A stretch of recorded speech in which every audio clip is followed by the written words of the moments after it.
ভাই জমি কিনলাম 200 বিঘে, অনেক টাকা পয়সা অ্যাডভান্স দিতে হবে। হয় এক কাজ কর, গ্রামে এসে কিন্তু ভালোই লাগছে। ওই যে 30 লাখ টাকা ওকে একটু দিয়ে দে। এই তুই কি বললি? আরে আজব ব্যাপার, আপনি কি আপনারে কেন করতে হবে যে আমি কি কইছি? আরেকবার বল না, একটু শুনতে চাচ্ছি আমরা। তুই কি বললি ফোনে? আমার তো বিশ্বাসই হচ্ছে না। আমি কইছি 200 বিঘে সম্পত্তি কিনেছি, সেই জায়গায় 30 লাখ টাকা অ্যাডভান্স করতে হবে, তাই কইছি। কেন কি হয়েছে এতে? 200 বিঘে সম্পত্তি? তোর মতো এরকম একটা ফকিন্নি মার্কা ছেলে 200 বিঘে সম্পত্তির কথা ফোনে বলছে? এই তোর কি মাথা খারাপ হয়ে গেছে নাকি? রাস্তায় বের হয়ে আমাদের মতো সুন্দরী মেয়ে দুটোকে দেখে চাপাবাজি শুরু করে দিয়েছিস? এই শোনেন ম্যাডাম, আপনারা সুন্দরী না বান্দরিয়ে দেখার সময় আমার হাতে নেই। হ্যাঁ, জীবনে প্রথম আপনাকে দেখলাম, তাও তো আমি দেখিনি। আপনি আমারে ডাক দিলেন তাই আপনার দিক তাকালাম, আর আপনি করছেন আমারে ইমপ্রেস না টিমপ্রেস করতে যাবো? হ্যাঁ, আমার খায়ে দেয় কোনো কাজ নেই তাই না? আমি করছিলাম আমার ব্যবসার কথা, আর আপনি এসে আমারে ডিস্টার্ব করতেছেন কি জন্য? এই মনি, শুনেছিস আমাদেরকে বান্দরী বলেছে? কত বড় সাহস তোর! তুই আমাদেরকে বান্দরী বলিস? মানে আমরা বাদর? ছোট লোকের বাচ্চা, যত বড় মুখ নয় তত বড় কথা। আজব ব্যাপার, চিনা নেই জানা নেই তুই তুকারে শুরু করে দিচ্ছেন, আবার ছোট লোক বড় লোক এসব কি? আচ্ছা, পরিবার থেকে ভালো কোনো শিক্ষা পাননি নাকি? পারিবারিক শিক্ষা আমাদের ঠিকই আছে, কিন্তু তোর কোনো পারিবারিক শিক্ষা নেই। তোর যদি পারিবারিক শিক্ষা থাকতো তাহলে রাস্তাঘাটে বের হয়ে এসব চাপাবাজি ছাড়তিস না। ওরে কি যন্ত্রণার মধ্যে পড়ে গেলাম! আমার ফোন, আমার ব্যবসা, আমি এইসব নিয়ে কথা করছি, আর চিনা নেই জানা নেই হুট করে আইসে আমার সাথে ঝগড়া বাঁধাচ্ছে। এই পা পাড়ায় ঝগড়া বাঁধানো কি আপনাকে স্বভাব দেয়? এক থাপ্পড় দিয়ে তোর সবগুলো দাঁত ফেলে দিব, ফকিরের বাচ্চা। এই তোর ড্রেসের অবস্থা দেখছিস? হ্যাঁ, এইসব পোশাক আশাক পরে তুই কিনা এত বড় বড় কথা বলতেছিস। কি যেন বলছিলি? 200 বিঘা জমি। 200 বিঘা জমির কত টাকা দাম হয় সেটা তুই জানিস তো? এত টাকা কখনো চোখে দেখেছিস? ফকিন্নির বাচ্চা কোথাকার, যা চোখের সামনে থেকে। আচ্ছা আবার দয়া করে, আমার আর ভালো ঠেকতেছে না। আমি মাইনে নিলাম, আমি চাপাবাজি করতিলাম, ঠিক আছে? আপনারা যে কাজে যাতিলেন সেই কাজে যান, আমার একটু আমার কাজ করতে দিন, যান। এই আমরা যাব মানে? তুই শুনতেছিস এই ফকিন্নির বাচ্চাটা কি বলতেছে? এই আমরা যাব মানে কি? তুই যাবি? তুই আমাদেরকে যেতে বলার কি? তুই দূর হ আমাদের চোখের সামনে থেকে। আমার ভুল হয়ে গেছে, আমি চলে যাচ্ছি, আপনারা থাকেন। কোয়ান্তে গ্রামে এইসব মাইজিও আসে। পাগল ছাগল, চল তো। ভাইয়া, কি রে ভাই, কাউরে কিছু না জানে হঠাৎ অফিসে কিছু কবি? হ্যাঁ ভাইয়া, কিছু কথা ছিল। তুমি কি ব্যস্ত আছো কোনো কিছু নিয়ে? আরে না, হাতে একটু কাজ ছিল, সমস্যা নেই। কি কবি ক? আসলে ভাইয়া বলছিলাম কি, আমার কিছু টাকার দরকার ছিল। টাকা লাগবে? গত সপ্তাহে তো তোরে টাকা দিলাম। যাই হোক, কত টাকা লাগবে? ভাই 1000 বেশি টাকার মতো। কিরে, এত টাকা দিয়ে কি করতেছিস? হ্যাঁ, এই মেয়ে টেমে পড়িস নি তো? আবার মেয়েদের পিছনে টাকা উড়াচ্ছিস না তো? না ভাইয়া, আসলে তেমন কিছু না। কিছু তো একটা হয়েছে আমার ভাইয়ের। হ্যাঁ, এই সত্যি করে কথা, টেম টেম করতেছিস? আসলে ভাইয়া তেমন কিছু না, ওই একটা মেয়েকে একটু ভালো লাগে আর কি। তাহলে তো আমার ধারণা ঠিকই আছে। শোন, তুই বড় হয়েছিস, তোর পছন্দ অপছন্দ আছে। এখন মেয়েটা ভালো কি মন্দ এটা তো আমার দেখার বিষয়, তাই না? আর শুধু শুধুই বাইরে ঘোরাফেরা করে এত টাকা খরচ করার দরকার নেই। ডাইরেক্ট আমার সাথে পরিচয় করাই দে, মেয়েটা ভালো না খারাপ দেখে তোর সাথে বিয়ে দিয়ে ঘরে নিয়ে আসি। আচ্ছা ভাই, ঠিক আছে, আমি এক সময় ওকে নিয়ে আসবো তোমার কাছে। আচ্ছা শোন, ওই তোর ব্যাংক অ্যাকাউন্টে আমি টাকা পাঠিয়ে দিচ্ছি। আচ্ছা ভাই, ঠিক আছে, আমি তাহলে আসি। আচ্ছা ভাইয়া, তুমি সেদিন যার সাথে দেখা করতে চেয়েছিলে তাকে সাথে করে নিয়ে এসেছি। কি কি বললে তুমি? এই ছোট লোকটা তোমার ভাইয়া? কি? তুমি কাকে ছোট লোক বলছো? সে আমার ভাই, আর তুমি তাকে ছোট লোক বলছো? হ্যাঁ ছোট লোক বলছি, ছোট লোককে ছোট লোক বলবো না তো কি বলবো? উনি একটা ছোট লোক, চাষা, গরিব, চাপাবাজ। রাস্তাঘাটে মেয়েদেরকে দেখলে চাপাবাজি শুরু করে দেয়। মনি, তুমি আমার ভাইয়ের সাথে খারাপ আচরণ কেন করছো? তুমি আমার ভাইকে কতটা চেনো? আর কি হয়েছে আমি তো কিছুই বুঝতে পারছি না। আরে ছোট, আমি করছি, তুই শোন। এই মায়েরার সাথে কিছুদিন আগে আমার দেখা হয়েছিল রাস্তায়। আমি ওই জমির ব্যাপারে কথা করছিলাম, অ্যাডভান্স পাঠাতে হবে 30 লাখ টাকা। তাই শুনে এই মায়ের চরক গাছে উঠে গেছে।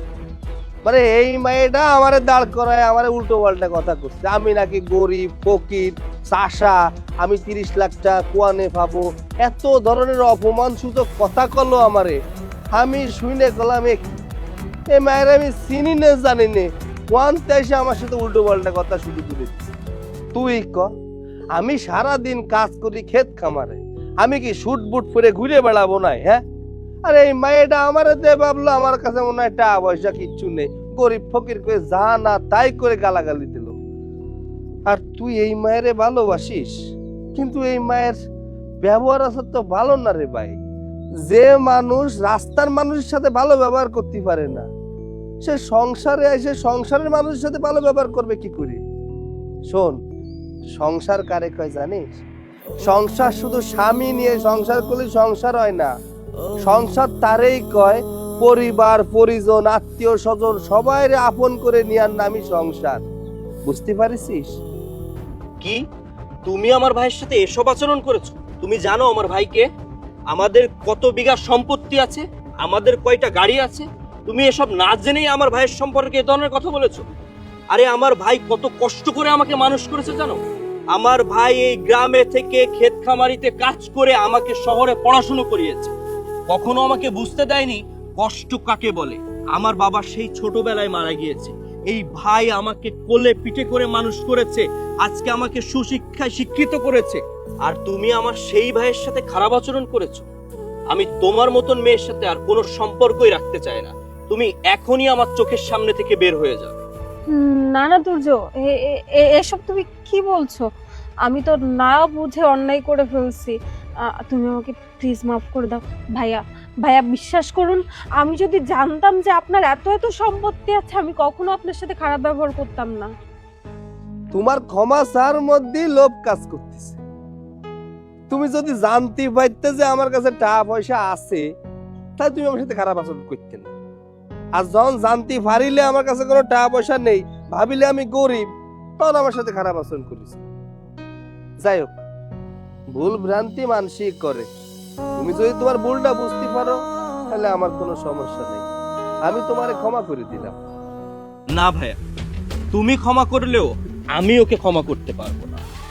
যে মেয়ে আমার ভাইয়ের সাথে এরকম আচরণ করেছে, আমি তাকে কখনোই ক্ষমা করব না। ওর মতন মেয়ে একটা গেলে হাজারটা পাবো, কিন্তু ভাইয়া তোমার মতন ভাই একটা হারালে আমি কখনো আর পাবো না।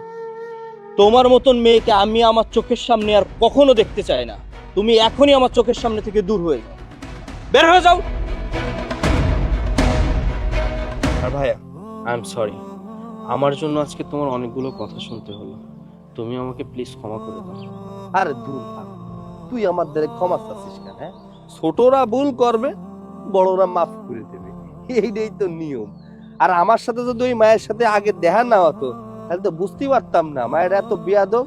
সংসারে আসার পরে সব ধ্বংস হয়ে যেত, তোরে নিয়ে আলাদা হয়ে যেত।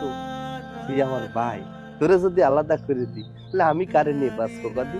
আচ্ছা, এত কথা বাদ দে, চল এখন চল, আমি তোরে আজকে নিয়ে শপিং করতে যাব। তোরে আমি অনেক জামা কাপড় কিনতে, চল।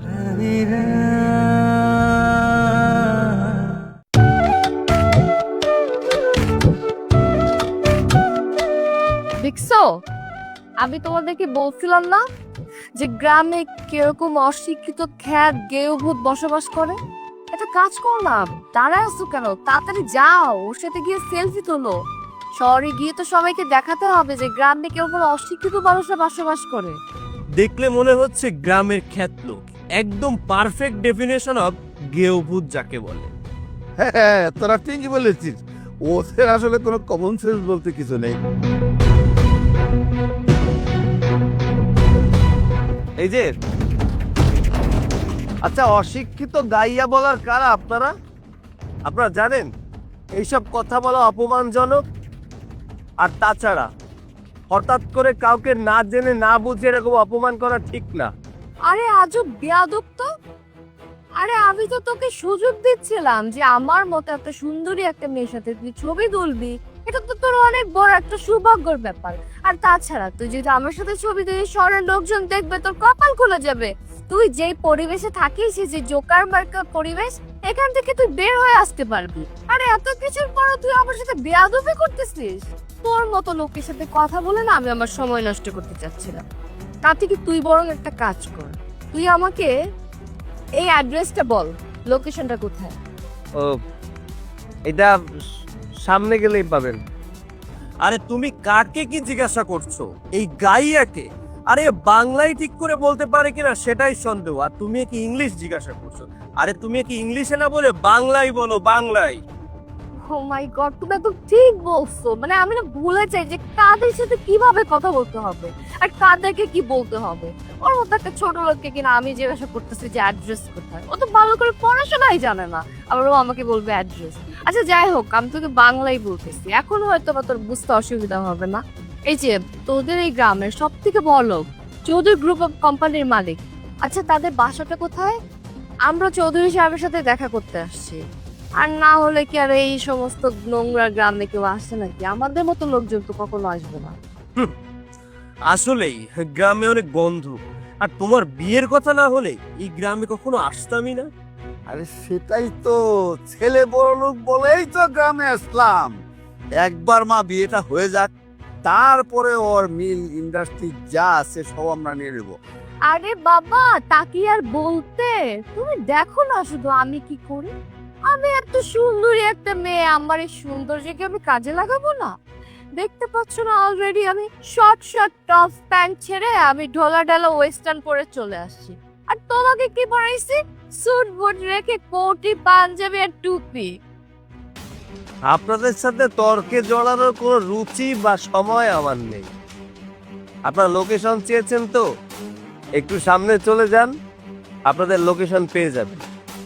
আরে অশিক্ষিত কোথাকার, শুধু শুধু সময় নষ্ট করছো। আরে চলো তো। হ্যাঁ হ্যাঁ চলো। হ্যাঁ চলো।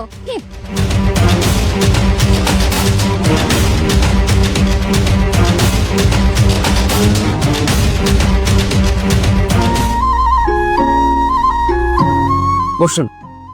Thank you. আচ্ছা আঙ্কেল, আপনাদের আসতে কোনো সমস্যা হয়নি তো?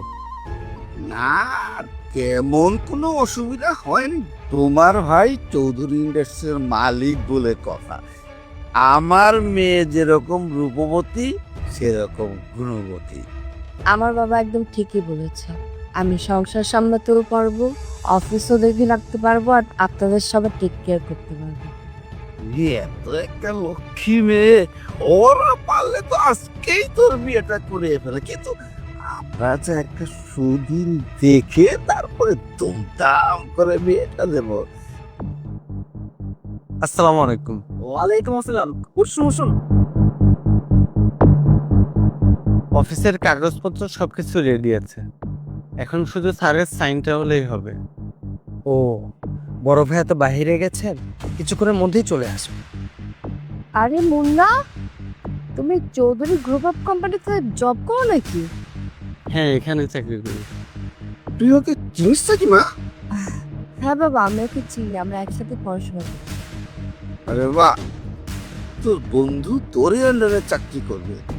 রল, তুই তো চৌধুরী ইন্ডাস্ট্রির মালকিন হয়ে যাচ্ছিস। তা কি আর বলতে, তা তো অবশ্যই বাবা। ছোট, কি করিস? এই, তুই এখানে কি করছিস? এই অশিক্ষিত কামলাটা এখানে কি করছে? মনে হয় সৈকত চৌধুরীর কেয়ারটেকার।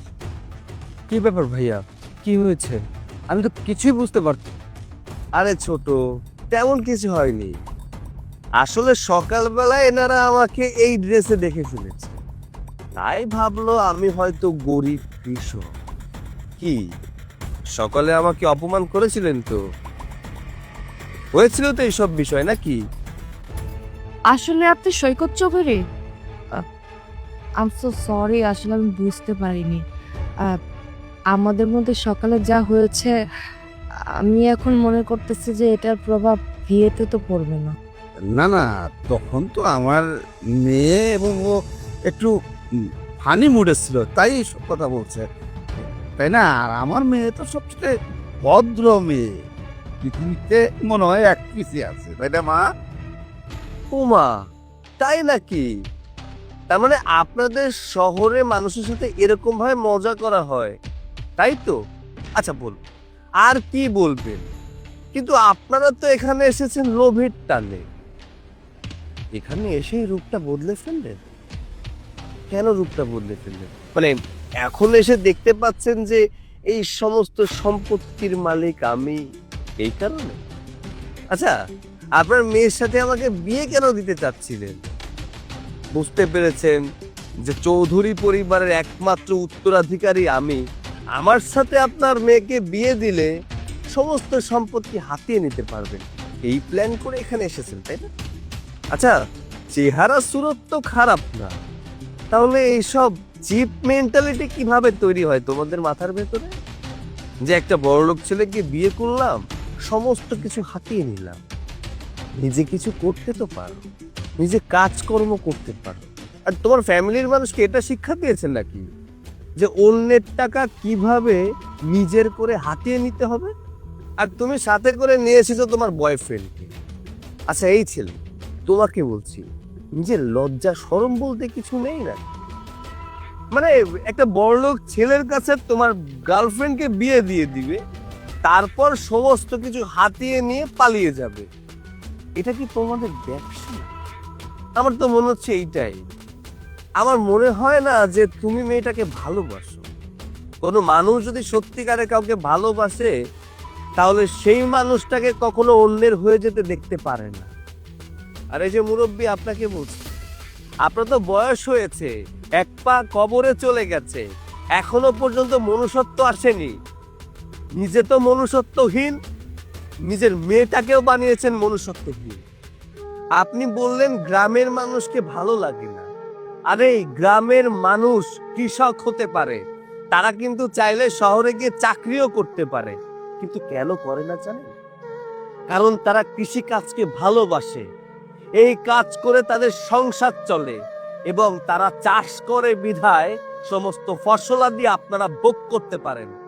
এই গ্রামের মানুষ যদি ফসলাদি না ফলাতো, তাহলে কোত্থেকে এইসব খাবার খেতেন বলুন তো? আপনারা তো পায়ের উপরে পা তুলে শহরে বসে খান, কিন্তু খাবারটা আসে কোথা থেকে? হাজারো টাকা থাকলেও যদি ফসলাদি না থাকে, তাহলে এগুলো কিনে খেতে পারবেন না।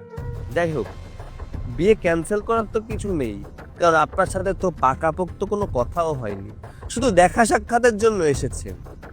বাট সরি, আপনার মেয়েকে বিয়ে করা আমার পক্ষে কোনোভাবেই সম্ভব না। যাই হোক, এত কথা বলে আমার মূল্যবান সময় নষ্ট করতে চাচ্ছি না, অনেক খাটাখাটনি করে এসেছি। দয়া করে আপনারা এখান থেকে গেলে আমি বিশ্রাম নিতে পারবো। প্লিজ, ওই যে সামনে গেটটা আছে, বেরিয়ে যান। কি ব্যাপার, এখনো দাঁড়িয়ে আছেন কেন? লজ্জাবোধ বলতে কিছু নেই নাকি? যান, বেরিয়ে যান।